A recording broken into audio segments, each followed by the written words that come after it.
You're in the water, the Pacific Ocean, Coronado Beach. It's past midnight and the water is 13 degrees. The waves knock you down. You get up, they knock you down again. You get up again. There are 8 other men beside you, all of you locked together, shoulder to shoulder, trembling bodies trying to stay on your feet. The instructor stands on the shore, dry, warm, looking at you. The bell is right there. You can ring it whenever you want. That bell is 3 steps away. 3 steps. And if you ring it, everything ends. Hot shower, hot food, sleep. But it's not just tonight that ends. Everything ends. All those years, gone. You don't ring it. Why? You don't ask yourself that question anymore. The day you stopped asking was the day you truly belonged here. You are a Navy SEAL, or you're about to become one. And before you entered this water, you lived the longest week of your life. But how did you get here? What did you go through? What did you sacrifice? What did you endure? Let's talk about it. And before we go any further, if you enjoy this channel, subscribing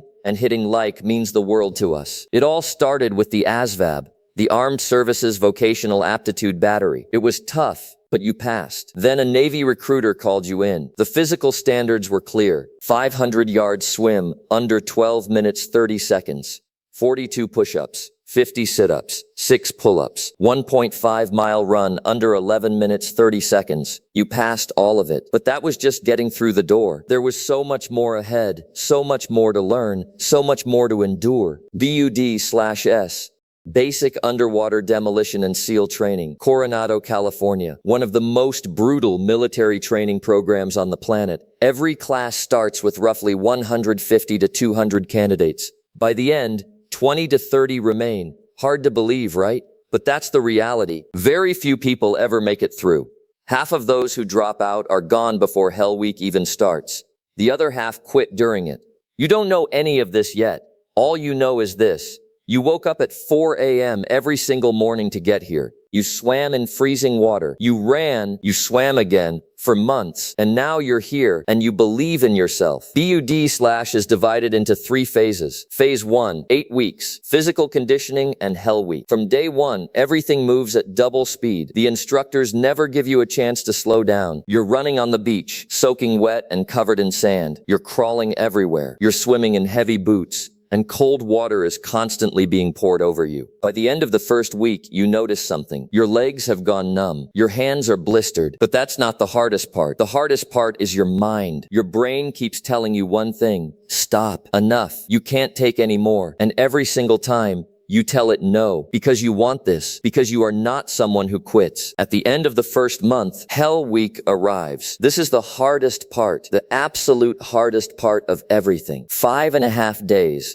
132 hours, almost no sleep, maybe 4 hours total. Maybe. During those hours, you will run 200 miles. You will carry boats on your head. You will sit in freezing water for hours at a time. You will crawl through the surf. You will do log PT, lifting and lowering heavy logs as a team while instructors pour cold water over all of you. By day 3, your body starts hallucinating.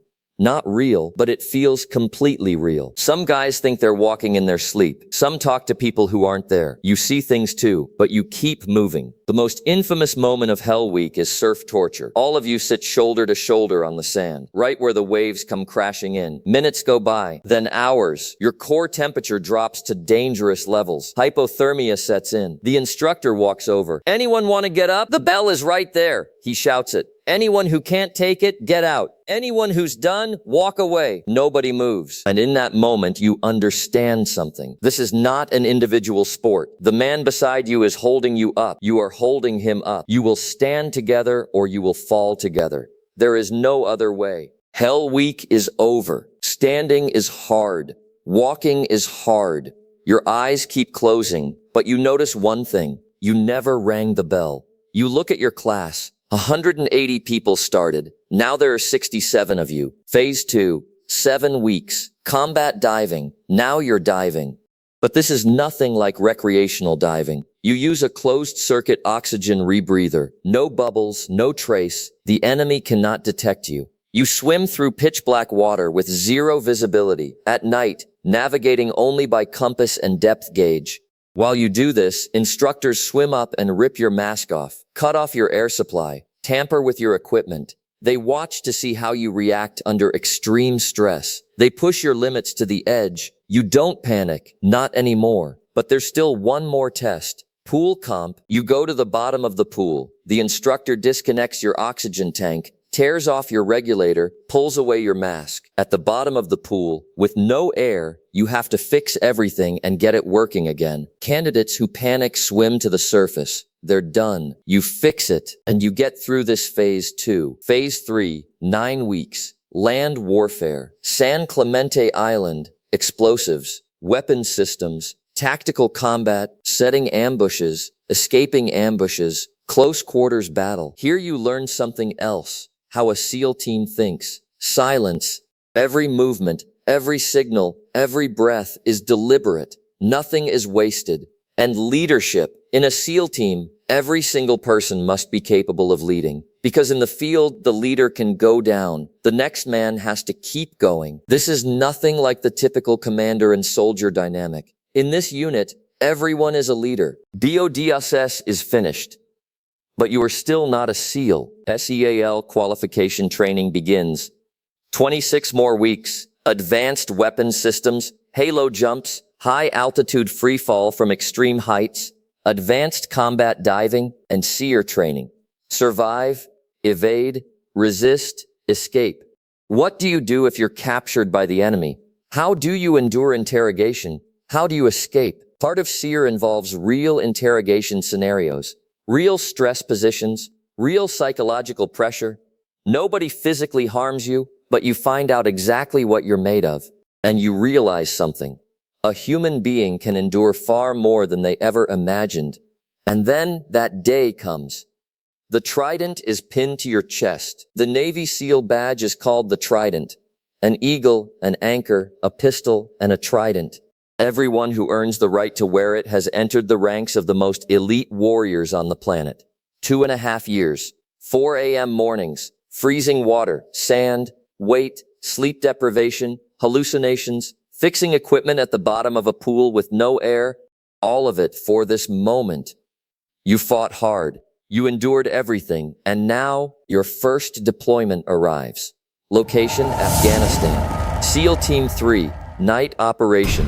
You fast rope from a helicopter into the dark. You trust your GPS and your team. Mountainous terrain. Cold. The target village is 2 miles out. You move. Silent. Radio traffic at absolute minimum. Every man scanning his own sector. As you close in on the village, something shifts inside you. You've run through this thousands of times in training, but this time it's real. What's in front of you is real, and your decisions have real consequences. You are not in training anymore. This is a live operation. You enter the target building. The operation takes 11 minutes. Target secured. Team intact. You extract. When you climb back into the helicopter, you feel nothing. That's exactly what the training prepared you for. To work without feeling. But that night at the base, alone in your tent, those 11 minutes come back. Every single detail. What went right? What could have gone wrong? And there is one question sitting in your mind. Was I ready? You know the answer, but you can't stop asking. And you realize this question is never going away. You will ask it before every mission. You will ask it after every mission.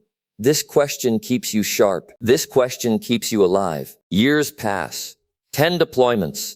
Iraq, Afghanistan, Yemen, Africa, the Pacific, everyone different. Everyone leaves something behind inside you. The SEAL Brotherhood is real. There are no words for it from the outside. But here is what you can say. You have never trusted anyone this much. Not anyone, not even your own family, because these men held your life in their hands and you held theirs. That bond cannot be broken. It cannot be compared to anything else. But there is a price. Marriages struggle, constant deployments, months away from home, missing your child's first steps, your wife learning to handle everything alone. You know this, and you cannot change it. When you come home, everything looks the same. Same street, same grocery store, same faces. But you are different. Somewhere inside you, a part of you is still on that mountain, in that dark village, and that part never fully comes home. This is what it means to be a Navy SEAL. 2.5 years of giving everything you have, not ringing the bell during Hell Week, fixing your gear at the bottom of a pool with no air,